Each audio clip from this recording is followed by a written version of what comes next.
Pessoal, hoje a internet ficou um verdadeiro alvoroço. Um pane no avião envolvendo o ministro André Mendonça acendeu um forte sinal de alerta, principalmente pelo peso dos casos que ele tem em mãos. Investigações que podem gerar consequências profundas no cenário político nacional. E no mesmo dia em que um ministro indicado por Lula é rejeitado no Senado, acontece uma pane no avião de um ministro indicado por Bolsonaro. A segunda vez em um mês que um avião de Mendonça dá pane. Vocês acham que é apenas coincidência ou vocês acreditam que pode ter algo estranho acontecendo? Essa pergunta está repercutindo muito na internet, por isso que eu queria ouvir a sua opinião aqui também. E, ao mesmo tempo, a confirmação que um grande atentado que deixou dezenas de mortos intensificou ainda mais o clima de tensão. O Itamaraty lamentou oficialmente o ocorrido, aumentando a percepção de que algo grave e inesperado acabou de acontecer. Ainda nesse cenário, milhares de militares brasileiros foram enviados ao litoral e um aumento significativo nos gastos com defesa. Esses dados reforçam uma preocupação que já vinha crescendo nos bastidores. O Brasil e o mundo entraram de vez em uma nova fase de tensão. E a soma desses acontecimentos criou o quê? Um ambiente de incertezas, de especulações, entre decisões políticas sensíveis, movimentações estratégicas, eventos inesperados, e cresce aí uma sensação de que há algo maior acontecendo além do que está sendo mostrado e falado na mídia. E eu vou passar aqui para vocês a nossa percepção também.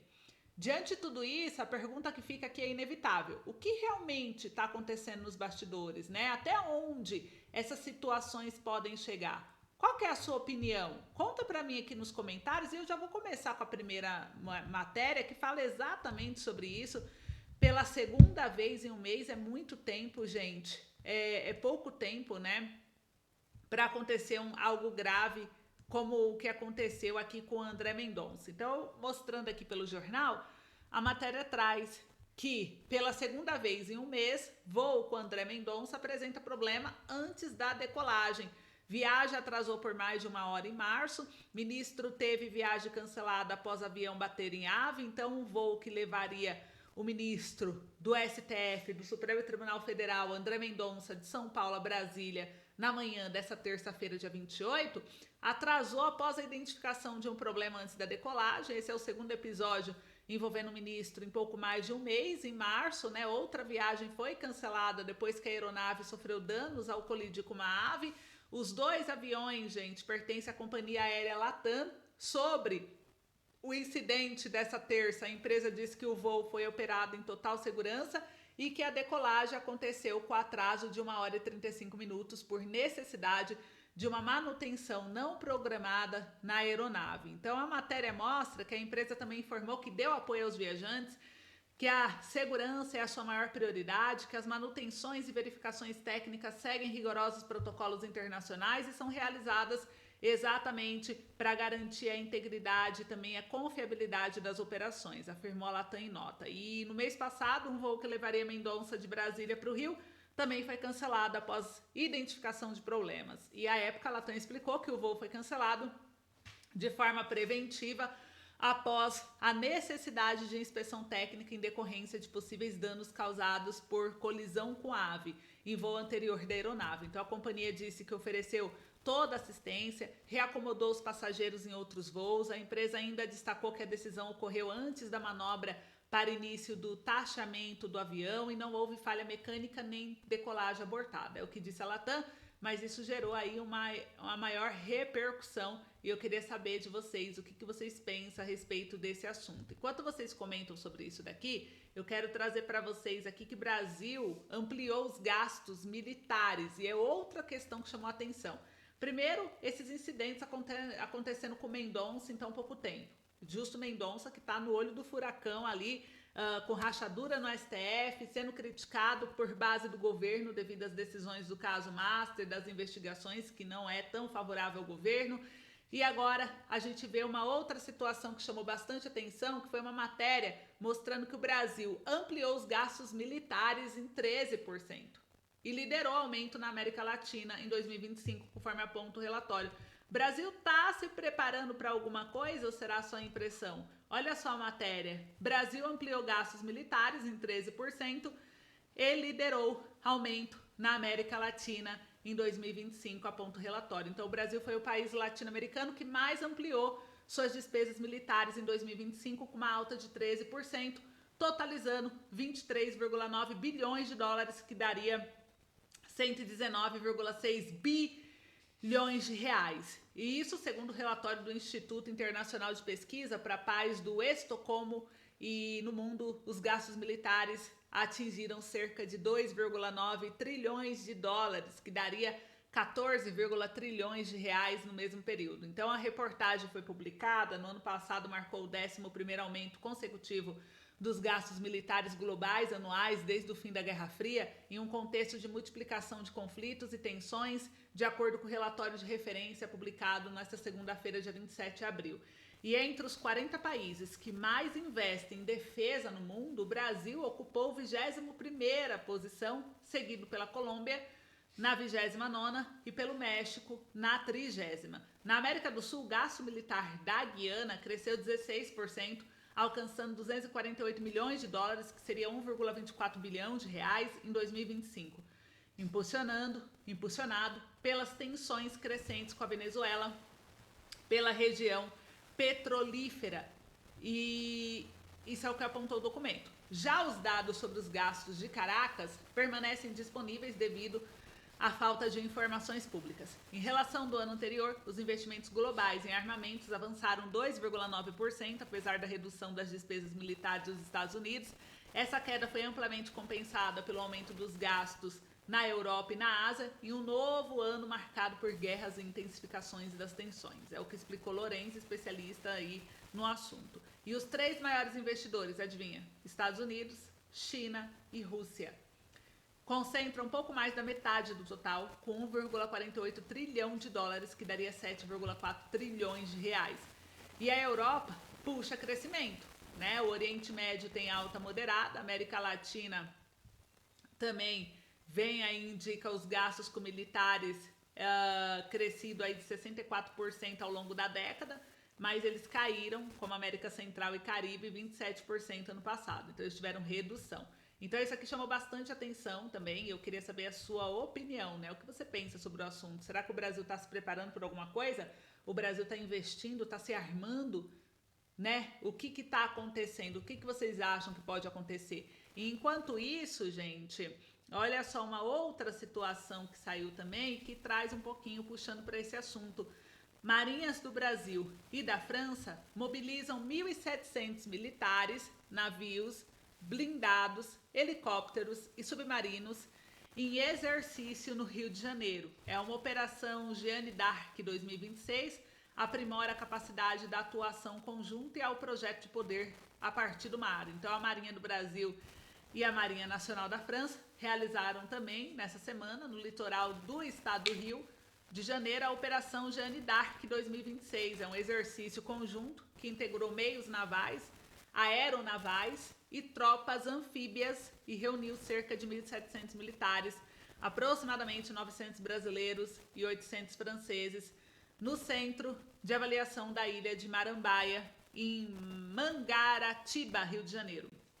A operação reforça o elevado nível de interoperabilidade entre as duas marinhas, com ênfase na padronização de procedimentos e na coordenação entre os meios.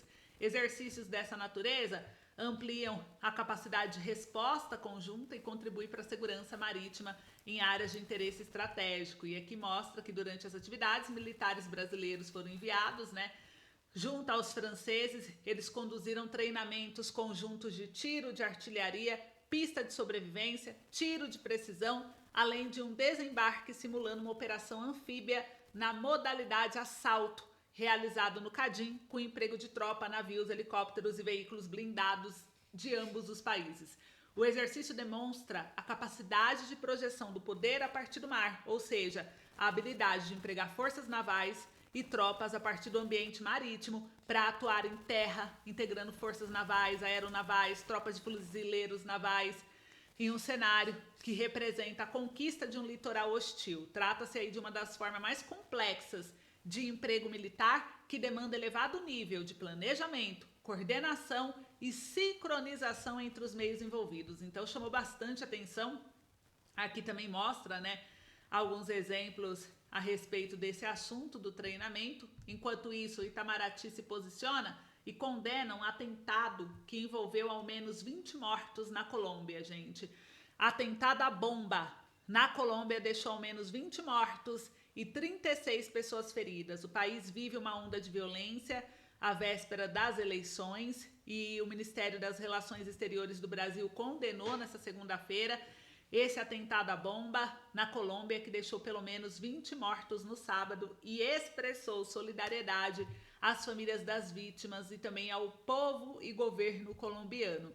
E o Itamaraty confirmou, né, que não há brasileiros entre as vítimas, mas isso aqui chamou bastante atenção também e veio repercutindo hoje na mídia. Aqui mostra que o governo brasileiro reafirmou o apoio à iniciativa. Ele disse que tem compromisso com o processo eleitoral livre e em paz na Colômbia, e a proposta do governo colombiano endossado pelo Escritório de Alto Comissário das Nações Unidas da Colômbia para Direitos Humanos. Então, a Colômbia vive um momento intenso de violência, há pouco mais de um mês das eleições presidenciais colombianas em 31 de maio. Entre sexta-feira e sábado, o país registrou ao menos 11 ataques terroristas com bombas. Segundo o governador da região de Cauca, Octávio, o atentado no sábado em uma estrada no sudoeste da Colômbia deixou 20 mortos e 36 feridos. E é complicado, né, gente? A gente vai acompanhar aqui de perto, mas o Itamaraty se posicionou. Eu queria saber aí a sua opinião. O que você pensa a respeito aí desse assunto? O que você está achando desse movimento que está acontecendo no mundo, né? Enquanto isso, o Messias se encontra com Lula após ter o nome rejeitado no Senado. Vamos ver aí essa situação também, o que a imprensa nos trouxe de novidade.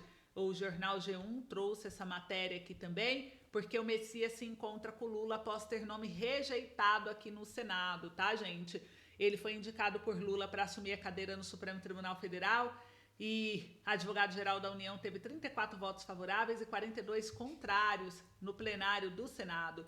E os advogados-geral da União, Jorge Messias, se encontrou então com Lula após ter a indicação ao STF rejeitada pelo plenário do Senado.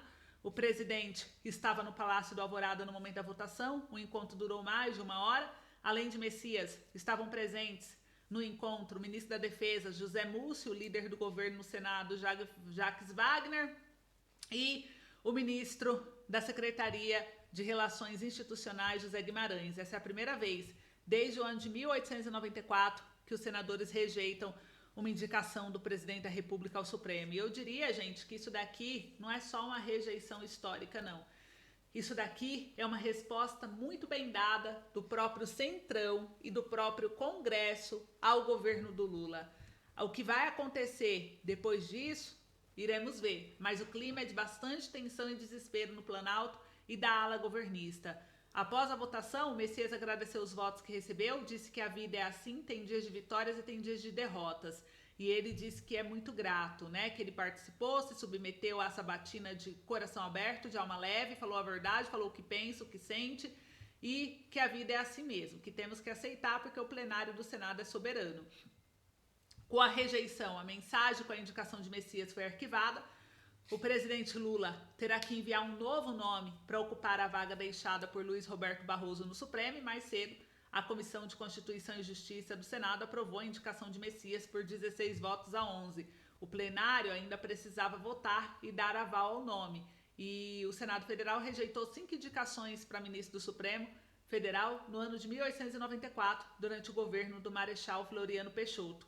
Os indicados foram Barata Ribeiro, Inocêncio Galvão de Queiroz, o Everton Quadros, Antônio Seve Navarro e Demóstenes da Silveira Lobo. E é o atual ministro da Advocacia Geral da União, que é o Jorge Messias.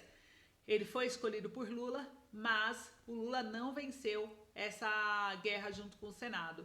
E aí gerou uma repercussão aí bem grande, né? Ficou um climão entre eles e a gente vai acompanhar agora. Mas eu acho que o Alcolumbre apostou bem alto numa derrota de Lula para poder tomar essa decisão, né? E a gente vai acompanhar. Enquanto isso, o Cleitinho comemorou a rejeição do Messias e disse que o próximo passo é o impeachment dos ministros do STF, e isso aí aumentou mais ainda o clima de tensão no Congresso. Eu vou mostrar para vocês aqui a comemoração do Cleitinho. E eu quero saber de vocês o que vocês pensam a respeito. Deixa eu compartilhar toda a tela para vocês enxergarem melhor.